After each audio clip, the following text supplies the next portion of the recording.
Time بھی نہیں ہے، طبیعت بھی صحیح نہیں ہے.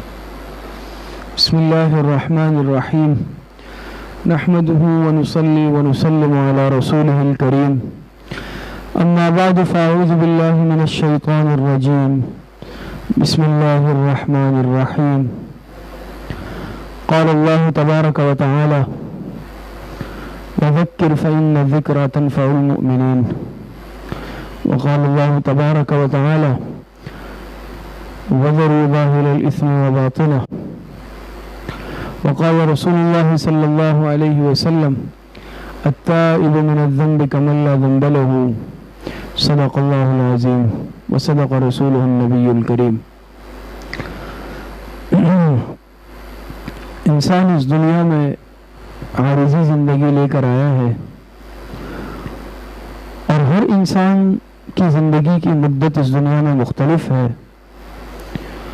لیکن کس انسان کی زندگی کتنی ہے، موت کب آئے گی، یہ اللہ پاک نے انسانوں کو نہیں بتلایا.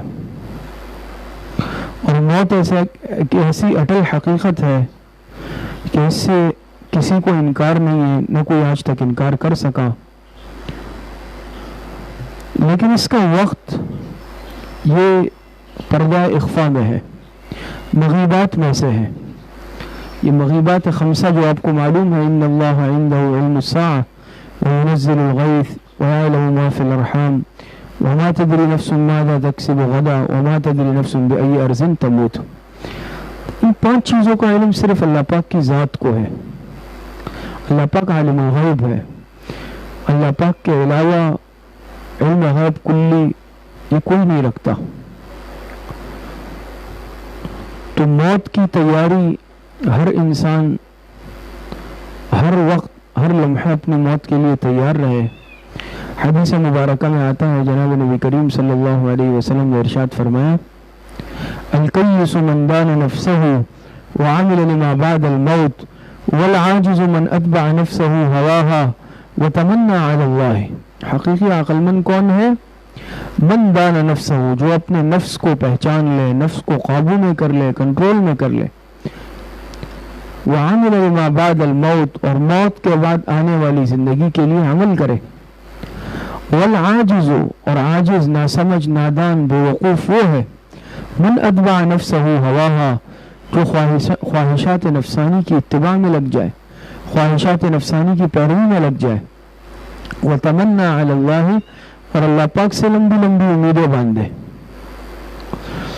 تو آج اس عارضی دنیا میں ہماری ساری دور دھوپ، ہماری محنت یہ دنیا کے لیے ہے، دنیا کے اسباب کے لیے ہے، دنیا کی ترقی کے لیے ہے.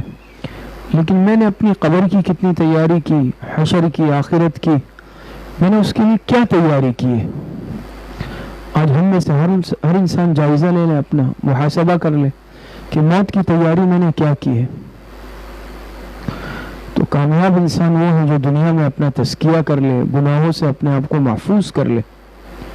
قد افلح من زکاہا، دوسری جگہ فرمایا قد افلح من تزکا. کامیاب کون ہے؟ جو اپنا تزکیہ کر لے، گناہوں سے اپنے آپ کو پاک کر لے. قرآن کریم میں اللہ پاک فرماتے وَذَرُوا ظَاهِرَ الْإِثْمِ وَبَاطِنَهُ، ظاہری گناہ بھی چھوڑ دو، باطنی گناہ بھی چھوڑ دو. تو آج گناہ چھوڑنے کی بہت زیادہ ضرورت ہے.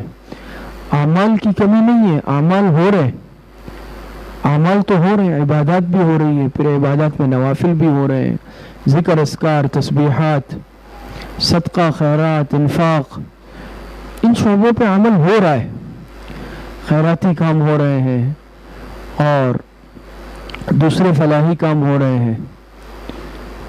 لیکن مسئلہ یہ ہے کہ گناہوں سے حفاظت نہیں ہو رہی. میں اگر 5 وقت کا نمازی ہوں،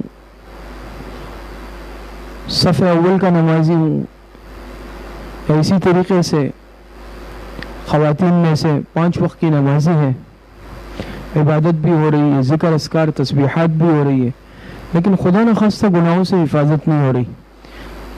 آنکھ کی حفاظت نہیں ہے، آنکھ غلط استعمال ہو رہی ہے، زبان غلط استعمال ہو رہی ہے، کان کا غلط استعمال ہو رہا ہے، تو وہ عبادات کا سارا نور ضائع ہو جاتا ہے. وہ محفوظ نہیں رہتا. جیسے اس کی مثال علماء نے دی ہے نا کہ ایک انسان اگر کسی کمرے میں ایئر کنڈیشن اے سی لگا دے اور کتنا ہی طاقتور ہو لیکن دوسری طرف وہ کھڑکیاں بند نہ کرے, یا کمرے میں کوئی ایسے روشن دان کھڑکیاں سوراخ موجود ہے جس سے ہوا باہر نکل رہی ہے, وہ کمرہ کبھی ٹھنڈا نہیں ہوگا. اسی طریقے سے ہم کتنی ہی عبادات کریں, پیسہ خرچ کریں, نیکی کے کاموں میں لگائیں, ذکر اذکار تسبیحات خوب ہو رہی ہے, لیکن دوسری طرف گناہ بھی چل رہے, تو تقوی, عبادات, ان سب کا نور کیا ہے؟ وہ گناہوں کے راستے سے چلا جاتا ہے, زائل ہو جاتا ہے, خراب ہو جاتا ہے. حدیث مبارکہ میں آتا ہے آپ علیہ الصلوۃ والسلام سے پوچھا گیا یا رسول اللہ صلی اللہ علیہ وسلم, دو خواتین ہیں, اس کے متعلق آپ کیا فرماتے ہیں؟ ایک وہ ہے, ایک خاتون کہ جو بہت زیادہ عبادت گزار ہے اور خوب عبادت کرتی ہے, تہجد, تسبیحات, ذکر اذکار, لیکن دوسری طرف اس کی ایذا سے اس کے پڑوسی محفوظ نہیں ہے, پڑوسیوں کو تکلیف بھی پہنچاتی ہے, اذیت پہنچاتی ہے. تو آپ علیہ الصلوۃ والسلام نے فرمایا کہ جہنم میں جائے گی. اور دوسری پوچھا گیا وہ خاتون ہے جو زیادہ عبادت تو نہیں کرتی, نفلی فرائض کا اہتمام کرتی ہے, نفلی عبادات کا زیادہ اہتمام نہیں ہے, لیکن کسی کو اذیت تکلیف نہیں پہنچاتی. آپ علیہ السلام نے فرمایا جنت میں جائے گی. اب آپ بتائیں کہ فرق کیوں آیا؟ ایک طرف عابدہ زاہدہ خاتون ہے لیکن حفاظت نہیں ہے اعمال کی, اس کے شر سے, اس کی ایذا سے پڑوسی محفوظ نہیں تھے, آپ نے فرمایا جہنم میں جائے گی. دوسری طرف ایک خاتون وہ ہے جو زیادہ عبادت گزار تو نہیں ہے لیکن کسی کو نقصان نہیں پہنچاتی, کسی کو اس کی ذات سے کوئی نقصان نہیں پہنچ رہا, تو آپ نے فرمایا جنتی ہے. اور بعض روایتوں میں آپ علیہ السلام نے فرمایا دوسری خاتون پہلی خاتون سے بہت زیادہ بہتر ہے, جو عبادت گزار تو یعنی کم ہے لیکن اس کے شر سے پڑوسی محفوظ ہے. تو یاد رکھیے اعمال کا اہتمام, زبان کی حفاظت, کان, آنکھ, دیگر اعضاء کی حفاظت, یہ بہت اہمیت رکھتی ہے. آج اگر میں نیک ہوں, دینی سلسلوں سے جڑی ہوئی بھی ہوں, لیکن پردے کا اہتمام خدا نخواستہ نہیں ہے, یا اسی طریقے سے نامحارم سے پردے کا اہتمام نہیں ہے, زبان کی حفاظت نہیں ہے, زبان بے دریغ استعمال کر رہے ہیں, زبان سے تانے بھی دیے جا رہے ہیں, زبان سے گالم گلوچ بھی ہے, سخت الفاظ بھی بولے جا رہے ہیں, تو یہ اعمال جو ہیں یہ سب کے سب کیا یہ ضائع ہو جاتے ہیں. اعمال کا نور برقرار نہیں رہتا, تقویٰ کا نور برقرار نہیں رہتا. اس کے مقابلے میں دوسری طرف انسان اگر اعمال کا اہتمام تو کم کرے لیکن تقویٰ پرہیزگاری والی زندگی گزارے, تو اس کی برکت سے کیا ہوتا ہے کہ انسان کے اعمال محفوظ رہتے ہیں. آج ہماری زبان محفوظ نہیں ہے, جس مجلس میں ہم بیٹھتے ہیں کتنی غیبتیں شروع ہو جاتی ہے, غیبتیں چلتی ہیں, اپنوں کی غیبتیں ہو رہی ہے, پرایوں کی غیبتیں ہو رہی ہے, بڑوں کی ہو رہی ہے, چھوٹوں کی ہو رہی ہے, زندوں کی ہو رہی ہے, یہاں تک کہ مردوں کی ہو رہی ہے. بھرپور انداز میں غیبتیں چل رہی ہوتی ہے, غیبتیں ہی غیبتیں, زبان محفوظ نہیں ہے. بات چیت میں تانے دیے جاتے ہیں, سخت کلامی بد کلامی کی جاتی ہے, گالم گلوچ کی جاتی ہے. زبان آج ہماری صاف نہیں ہے, زبان محفوظ نہیں ہے. اسی طریقے سے آنکھیں محفوظ نہیں ہیں, نامحارم کو دیکھا جاتا ہے, موبائل میں دیکھتے ہیں, یا ویسے ہی پردے کا اہتمام اگر نہیں ہے, نامحارم سے پردہ نہیں ہے, تو آنکھیں محفوظ نہیں ہیں, آنکھوں کا گناہ ہے, آنکھوں کی خیانت ہے. کانوں سے ہم غلط سنتے ہیں, موسیقی سن رہے, گانے بجانے سن رہے, غیبتیں سن رہے, جھوٹ سن رہے, یہ کانوں کے گناہ ہیں سارے. اسی طریقے سے بہت سارے اعضاء کے ذریعے سے ہم گناہ کرتے رہتے ہیں, گناہوں سے حفاظت ہم نہیں کرتے اپنی, تو جس کی وجہ سے اعمال کا نور باقی نہیں رہتا, اعمال میں برکت باقی نہیں رہتی. تو آج ضرورت اس بات کی ہے کہ اپنے اعمال کی حفاظت کی جائے اور گناہوں سے اپنے آپ کو بچایا جائے, چھوٹا گناہ ہو چاہے بڑا گناہ ہو. آج مسئلہ یہ ہے کہ علماء نے لکھا ہے نا کہ انسان بعض مرتبہ گناہ کو چھوٹا سمجھ کر نظر انداز کرتا ہے. تو یہ مسئلہ علماء نے لکھا ہے, یہ سمجھ لیں. آج ہم صغیرہ کبیرہ کے چکر میں رہتے ہیں نا, صغیرہ ہے نا چھوٹا گناہ, کبیرہ بڑا گناہ. کہتے ہیں بھئی صغیرہ کون سا ہے، کبیرہ کون سا ہے. بعض لوگ آ کے باقاعدہ علماء سے پوچھتے ہیں کہ صغیرہ گناہ کون کون سے ہیں. تو مقصد یہ ہے کہ چلو چھوٹے گناہ ہیں تو ہم اس کو کر لیں. تو بہت خطرناک بات ہے، علماء نے لکھا ہے، کیونکہ صغیرہ اگر مستقل اصرار کے ساتھ کیا جائے یا بار بار کیا جائے تو وہ صغیرہ نہیں رہتا، وہ کبیرہ بن جاتا ہے خود بخود. اسی طریقے سے خدا نخواستہ اگر صغیرہ کو معمولی سمجھ کر نظر انداز کر کے کیا جائے وہ کبیرہ بن جاتا ہے. اور بعض مرتبہ انسان کیا ہے اس کا نقصان کہ انسان جب گناہ کو گناہ نہیں سمجھتا یا معمولی سمجھ کے کرتا ہے تو توبے کی توفیق نہیں ہوتی، اور بغیر توبے کے انسان دنیا سے چلا جاتا ہے. اس لیے کسی گناہ کو معمولی نہ سمجھا جائے. علماء نے اس کی مثال لکھی نا کہ گناہ کی مثال تو انگارے کی طرح ہے. ایک بڑی آگ ہوتی ہے، ایک چھوٹی آگ ہوتی ہے انگاروں کی شکل میں جو جلتی سلگتی رہتی ہے. کوئی بھی دیکھے سمجھدار انسان یہ نہیں کرے گا کہ چلے بڑی آگ نہیں، چھوٹی سی چنگاری ہے، میں اس کو اپنی جیب میں اٹھا کے رکھ لوں، اپنے پرس میں رکھ لوں. کیوں؟ چلے میں یہ تو چھوٹی سی ہے. یہی چنگاری، یہی کیا ہوگا کہ انسان کو جلا کر بھسم کر دیتی ہے، پورے پورے گھر جلا کر راکھ کر دیتی ہے. چھوٹے چھوٹے گناہ انسان کی روحانیت کو تباہ و برباد کر دیتے ہیں. انسان اس کو معمولی سمجھتا ہے.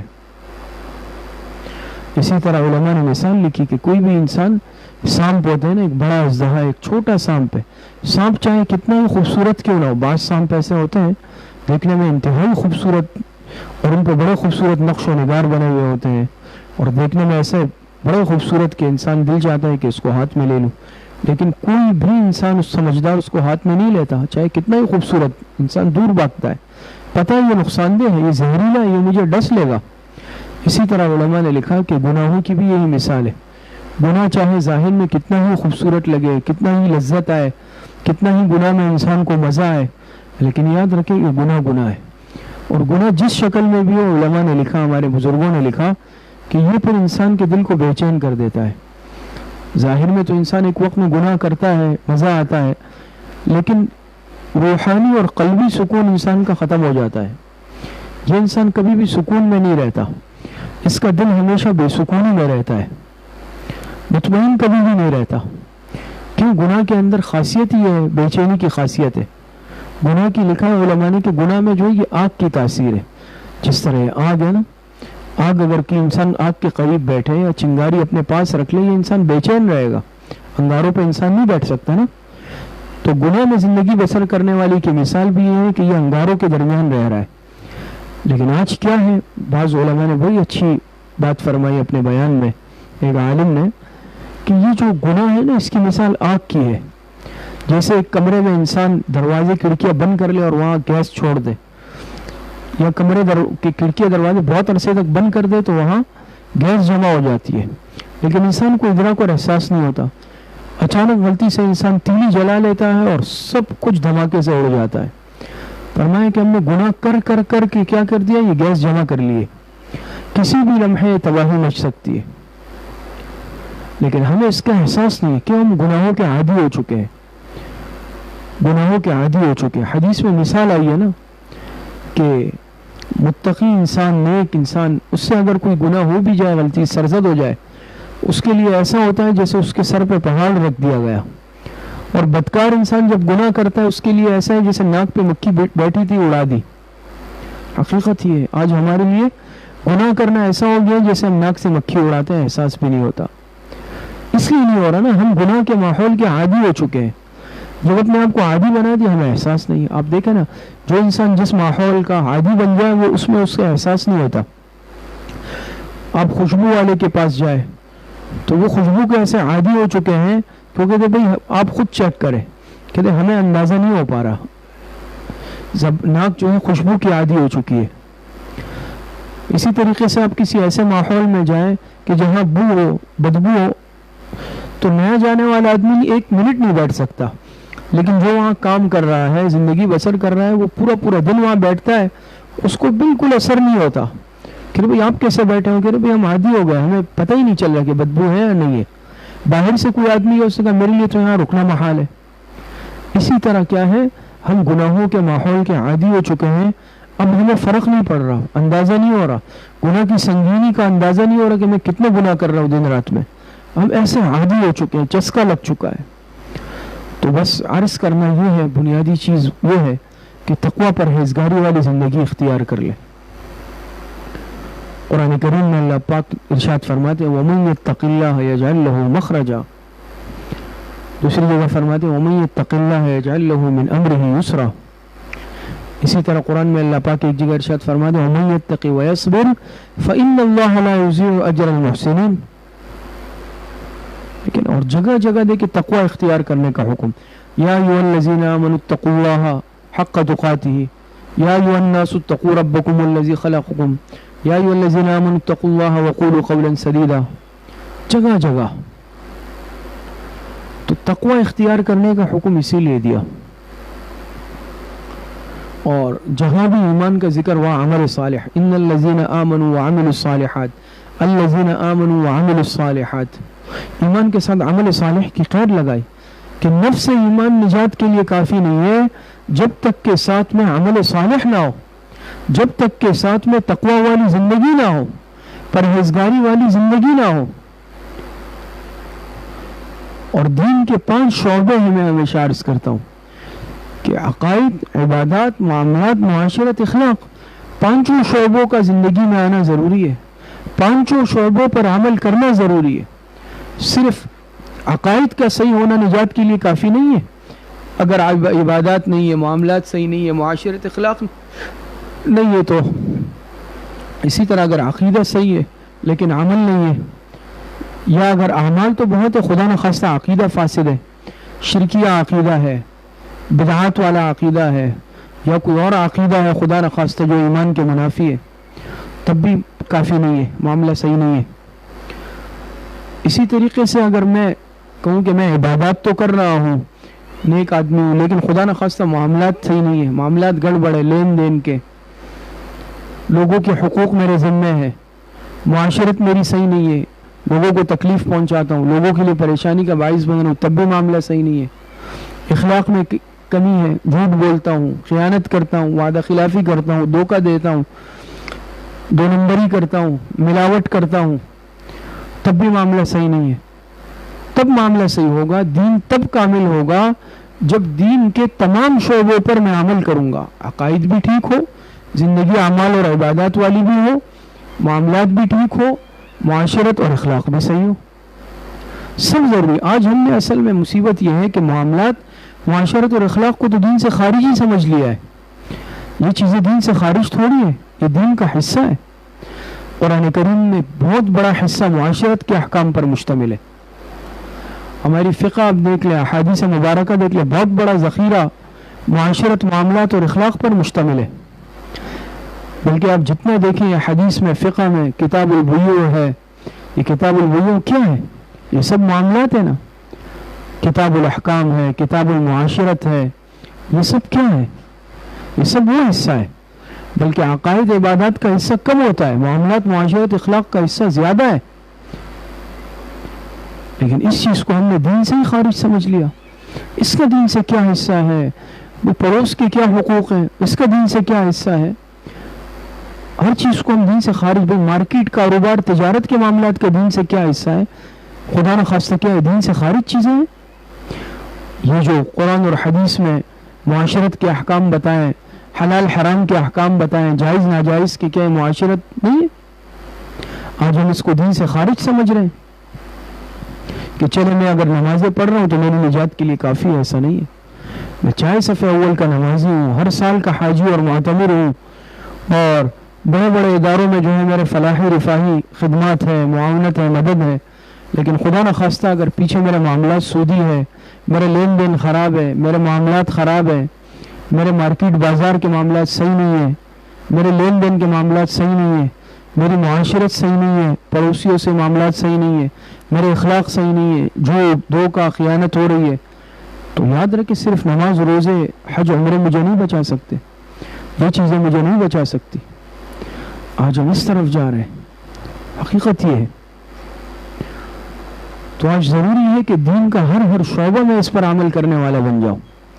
دین کے ہر شعبے پر اعتدال والی زندگی گزارنی ضروری ہے کہ انسان اعتدال کے ساتھ چلے, میاں روی کے ساتھ چلے. اعتدال والی زندگی, نہ اسراف ہو نہ بخل ہو, دونوں کے درمیان. کلوا واشربوا ولا تسرفوا. قرآن کریم نے اور اللہ پاک نے اعتدال کا حکم دیا کہ انسان افراط اور تفریط سے اپنے آپ کو بچائے، اعتدال والی زندگی گزارے۔ حدیث مبارکہ میں آپ علیہ السلام نے فرمایا الاقتصاد فی النفقۃ نصف المعیشۃ، دین کے ہر شعبے میں انسان اعتدال کے ساتھ چلے، بلکہ غلو جس کو ہم کہتے ہیں غلو کرنا، افراط و تفریط یعنی بہت زیادہ جذبات میں آگے بڑھ جانا، یہ چیز بھی صحیح نہیں ہے، دین میں غلو بھی جائز نہیں ہے، صحیح نہیں ہے۔ ہر چیز اعتدال چاہتی ہے کہ انسان اعتدال کے ساتھ چلے، ایک ترتیب کے ساتھ زندگی گزارے۔ اور حدیث مبارکہ میں ہے نا آپ علیہ الصلوۃ والسلام نے ارشاد فرمایا ما قل و کفا، یہ دوسری حدیث ہے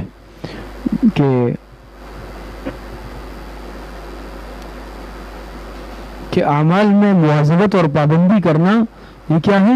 یہ اللہ پاک کو پسند ہے۔ احب الاعمال الی اللہ ادومها وان قل، حدیث مبارکہ میں کہ اللہ پاک کیا پسندیدہ اعمال کون سے ہیں؟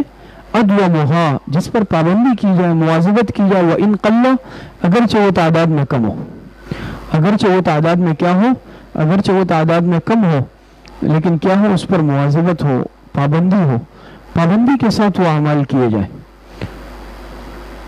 تو چاہے آج میں اصل میں مسئلہ یہ ہے کہ ہم ہر چیز میں کثرت کے متمنی ہیں، اور اصل چیز ہے برکت۔ یاد رکھیں دو چیزیں ہیں، ایک ہے کثرت، ایک ہے برکت، اس میں فرق سمجھ لیں۔ ہم جب دعا بھی مانگتے ہیں اللہ زیادہ مال دے دیں، اللہ بہت زیادہ مال دے دیں، یا جس چیز کی بھی ہم دعا مانگتے ہیں تو زیادتی کی مانگتے ہیں، کثرت کی مانگتے ہیں۔ علماء نے لکھا ہے کثرت نہیں برکت مانگے۔ برکت کا فائدہ کیا ہے کہ وہ چیز تھوڑی بھی ہوگی ضرورت اسی میں پوری ہو جائے گی، صرف اگر کثرت ہوگی تو کثرت بہت ہوگی لیکن ضروریات تک بھی ختم نہیں ہوگی۔ اس کی مثال سمجھ لیں، ایک آدمی کروڑ پتی ارب پتی ہے، بلکہ آپ دنیا میں پوچھ لیں، سروے کر لیں، آپ اس سے بھی پوچھیں کہ آپ صحیح ہے، خوش ہو کہ نہیں مسئلہ ہے، پریشانی ہے، کروڑ پتی بھی کہے گا میں پریشان، ارب پتی بھی کہے گا میں پریشان، کیوں؟ ضروریات پوری نہیں ہو رہی۔ ماہانہ اگر میں 10 لاکھ تنخواہ لے رہا ہوں میری اس میں بھی ضروریات پوری نہیں ہو رہی ہے، کیسے پوری؟ اس کے بجائے 10,000 روپے ایک آدمی تنخواہ لے رہا ہے، سکون عافیت والی زندگی گزار رہا ہے، ضروریات پوری ہو رہی ہے، یہ برکت ہے۔ تھوڑے میں اللہ پاک عافیت سے اور خیر سے زندگی گزاروائے اور برکت ڈال دے، یہ اصل مقصود ہے۔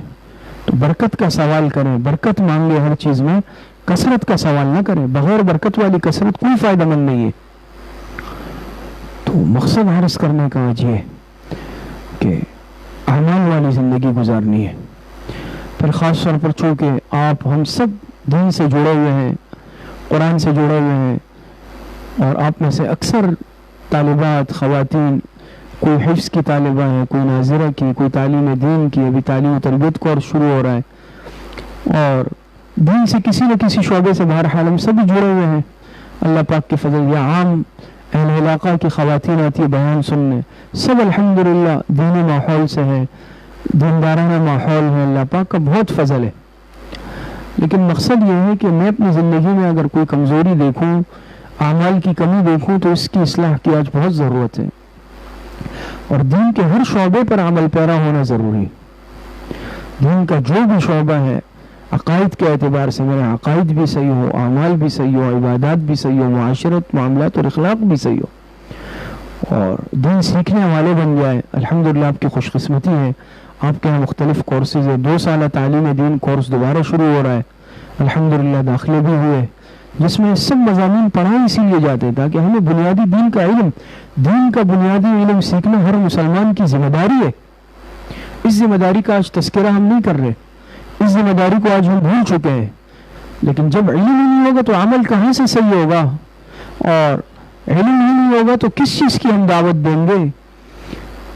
علم کا ہونا یہ بنیاد ہے، علم کی بنیاد پہ عمل ہوگا، اور جب عمل ہوگا، علم کی بنیاد پہ عمل بھی ہوگا، علم کی بنیاد پہ دوسروں کو اعمال پہ لانے والے بھی بنیں گے، داعی بھی بن جائیں گے جب علم ہوگا۔ لیکن علم کے بغیر دین کے ایک شعبے میں بھی چلنا ممکن نہیں ہے، انسان کے لیے ایک قدم چلنا ممکن نہیں۔ میں اگر سمجھتا ہوں کہ میں بنیادی علم کے بغیر ہی دین کے شعبوں میں چلوں گا تو یہ نہیں ہو سکتا۔ تو اس میں سارے مضامین پڑھائے جاتے ہیں، عقائد، اسلامی عقائد، عبادات، نماز، تفسیر، ترجمہ، تجوید، احادیث، دینی مسائل، سیرت رسول، معاشرت، یہ سب پڑھائے جاتے ہیں. تو خوب ذوق و شوق سے اس میں بھی داخلہ لینے والے، پیر سے اس کے اسباق شروع ہو رہے ہیں. اب بھی اگر کوئی اس میں داخلہ لینا چاہتی ہیں تو اب بھی 1-2 دن ہے اس میں داخلہ لے سکتی ہے. اسی طریقے سے تعلیم و تربیت کورس شروع ہونے والا ہے طالبات کے لیے، بچیوں کے لیے. 4 لیولز ہیں، پرائمر، بگنر، جونیئر، سینئر. گزشتہ کئی سالوں سے چل رہا ہے، خواتین میں بھی اس سال بھی شروع ہونے والا ہے. اس میں بھی خوب اپنی بچیوں کو داخل کرائے ذوق و شوق کے ساتھ. اللہ پاک مجھے اور آپ سب کو صحیح عمل کی توفیق نصیب فرمائے. جیسے ہر اتوار کو تاریخ اسلام کی کلاس ہوتی ہے، انشاءاللہ آئندہ کل بروز اتوار بھی تاریخ اسلام کی کلاس ہوگی. مستورات کے لیے بنات میں ترتیب ہوگی، اہتمام سے شرکت فرمائے، دعا فرما لیں. الحمدللہ رب العالمین والعاقبۃ للمتقین والصلاة والسلام علی خیر خلقہ محمد وآلہ واصحابہ اجمعین. ربنا آتنا فی الدنیا حسنۃ وفی الآخرۃ حسنۃ وقنا عذاب النار. وصلی اللہ وسلم علی نبینا محمد وآلہ واصحابہ اجمعین برحمتک یا ارحم الراحمین.